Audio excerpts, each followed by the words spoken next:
हरे कृष्णा. अनेक लोक घरापुढे किंवा दुकानापुढे कोहळा बांधतात. कोहळा हे एक फळ आहे. प्राचीन काळी या फळाचा वापर यज्ञामध्ये आहुती देण्यासाठी केला जायचा. अशी मान्यता आहे की हा कोहळा सर्व प्रकारची निगेटिव्ह एनर्जी स्वतःमध्ये शोषून घेतो. आपल्या घराला, घरातील लोकांना कुणाची दृष्ट लागली असेल, नजर लागली असेल, एखादी बाधा उत्पन्न झालेली असेल तर या सर्व प्रकारच्या नकारात्मक गोष्टींना स्वतःमध्ये शोषून घेण्याची क्षमता या कोहळ्यामध्ये आहे. मित्रांनो, हा कोहळा घरापुढेही बांधतात, दुकानापुढे, ऑफिसपुढे सुद्धा बांधला जातो.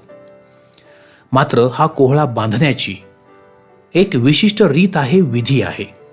जर त्या विधीचं पालन केलं गेलं नाही तर मात्र या कोहळ्याचा कोणताही लाभ प्राप्त होत नाही. अनेक जणांना असा प्रश्न पडतो की आम्ही कोहळा बांधला होता आणि काही दिवसातच तो सडून गेला, कोहळ्यातून पाणी खाली पडू लागलं. तर हा अपशकुन तर नाही ना? तर त्याचंही उत्तर या व्हिडिओच्या माध्यमातून तुम्हाला मिळणार आहे.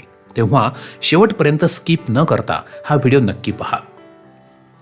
मित्रांनो, कोहळा खरेदी करताना लक्षात ठेवायची पहिली गोष्ट ती म्हणजे कोहळा देठ असणारा असावा. कोहळा आणल्यानंतर तो आपण स्वच्छ धुवायचा आहे आणि आपल्या देवघरासमोर पाटावरती एखादं वस्त्र अंथरून त्यावरती हा कोहळा ठेवावा आणि त्याच्या एका बाजूला ओम आणि दुसऱ्या बाजूने स्वस्तिक आपण काढायचंय. ओम काढण्यासाठी अष्टगंध वापरा आणि स्वस्तिक जे काढायचंय त्यासाठी कुंकवाचा वापर आपण करायचा आहे. आणि त्यानंतर देठापासून ते अगदी खाली बुडापर्यंत काजळाच्या मदतीने एक काळी रेघ सुद्धा आपण ओढायची आहे. त्यानंतर हा कोहळा पूजा करण्यासाठी रेडी आहे. या कोहळ्याची आपण हळद कुंकू वाहून, थोडेसे अक्षत म्हणजेच तांदूळ टाकून, दिवा लावून, अगरबत्ती ओवाळून त्याची पूजा करायची आहे. आणि त्यानंतर आपल्या देवघरातील सर्व देवी देवतांना, आपल्या कुलदेवतेला प्रार्थना करायची आहे की या कोहळ्याच्या मदतीने आमच्या घराचं वाईट शक्तींपासून, नजर आणि दृष्ट लागण्यापासून रक्षण व्हावं. आणि त्यानंतर हा कोहळा आपण घराबाहेर टांगायचा आहे. आता टांगताना लक्षात ठेवा, कोहळा टांगल्यानंतर कधी कधी अगदी एका आठवड्यामध्ये तो खराब होतो, 8 ते 10 दिवसात खराब होऊन जातो. अशा वेळी घाबरून जाऊ नका. तुमच्या वास्तूमध्ये जी काही अशुभ ऊर्जा आहे, जो नजर दोष असेल, जी काही बाधा असेल, ती सर्व सामावून घेण्याची या कोहळ्याची क्षमता संपलेली आहे. त्याची जी एक कॅपॅसिटी होती ती कॅपॅसिटी संपलेली आहे आणि म्हणून आता कोहळा सडतो आणि त्यातून पाणी गळू लागतं. तेव्हा आपण घाबरून जाऊ नका. हा कोहळा फेकून द्या, वाहत्या पाण्यामध्ये किंवा कचऱ्यामध्ये तो टाकून द्या आणि पुन्हा नवीन कोहळा आपण आणायचा आहे आणि तो लावायचा आहे. आता लक्षात ठेवा, असा खराब झालेला कोहळा चुकूनही आपण आपल्या घरामध्ये आणण्याची चूक करू नका, कारण यामध्ये मोठ्या प्रमाणावर नकारात्मक गोष्टी साठलेल्या आहेत.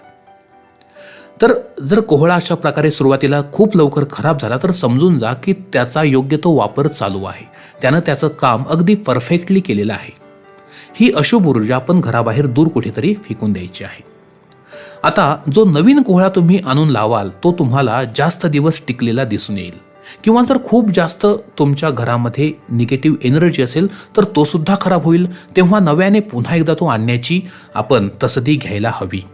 एकदा का तुमच्या घरातलं वातावरण निवळलं, सकारात्मक ऊर्जा वाढीस लागली की कोहळा वर्षभर टिकून राहतो, अगदी त्यापेक्षा जास्त काळ सुद्धा.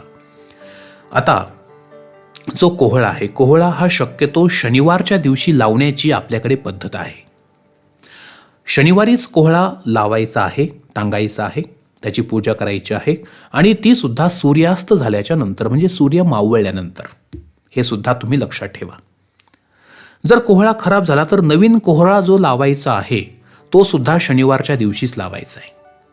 परंतु एकदा कोहळा लावल्यानंतर जर पुढे शनी अमावस्या आली, दिवाळी अमावस्या आली, सोमवती अमावस्या आली, आता शनी अमावस्या म्हणजे शनिवारी जी अमावस्या येते तिला शनी अमावस्या असं म्हणतात, सोमवारी जी अमावस्या येते तिला सोमवती अमावस्या असं म्हटलं जातं, मंगळवारी येते तिला भौम अमावस्या. तर सोमवारची अमावस्या आणि शनिवारची अमावस्या ही जर आलीच तर त्या दिवशी तुम्ही कोहळा बदलू शकता तुमच्या इच्छेनुसार. बदलणे गरजेचं नाही, तुमच्या इच्छेवर ते अवलंबून आहे. आता कोहळा लावताना एक छोटीशी गोष्ट लक्षात ठेवा, तो नेहमी घराच्या किंवा व्यवसायाच्या बाहेर लावायचा आहे.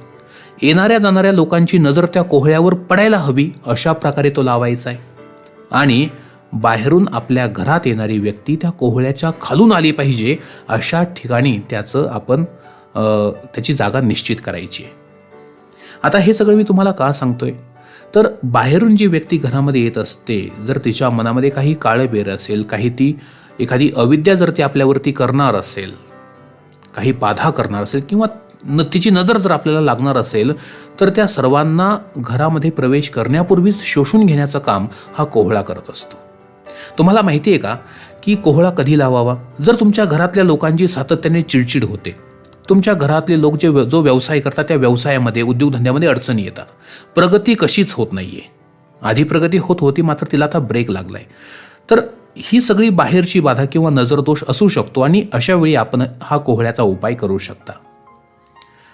तर मित्रांनो, कोहळ्यासंबंधीची ही माहिती आम्ही आपल्यापर्यंत पोहोचवण्याचा छोटासा प्रयत्न केला आहे. माहिती आवडली असेल व्हिडिओला एक लाईक नक्की करा. ही माहिती आपल्या मित्रांना, आपल्या कुटुंबियांना अधिकाधिक शेअर करा आपल्या व्हॉट्सॲप ग्रुपमध्ये, फेसबुकमध्ये, जेणेकरून त्यांना सुद्धा कोहळा लावण्याचे फायदे ज्ञात होतील, माहिती होतील आणि तुम्हाला त्याचं पुण्य प्राप्त होईल. सोबतच कॉमेंटमध्ये आपल्या आवडत्या देवी देवतेचंही नाव लिहा. वेळ नसेल ओम किंवा श्री सुद्धा लिहू शकता. आणि आपल्या ओनली मराठी यूट्यूब चॅनलला जर आपण अद्यापही सबस्क्राईब केलेलं नसेल, विनंती आहे कृपया सबस्क्राईब करून शेजारचं बेल आयकॉन नक्की दाबा, जेणेकरून अशाच प्रकारचे धार्मिक व्हिडिओज आपल्यापर्यंत सातत्याने पोहोचत राहतील. धन्यवाद. ओम नमो नारायणा.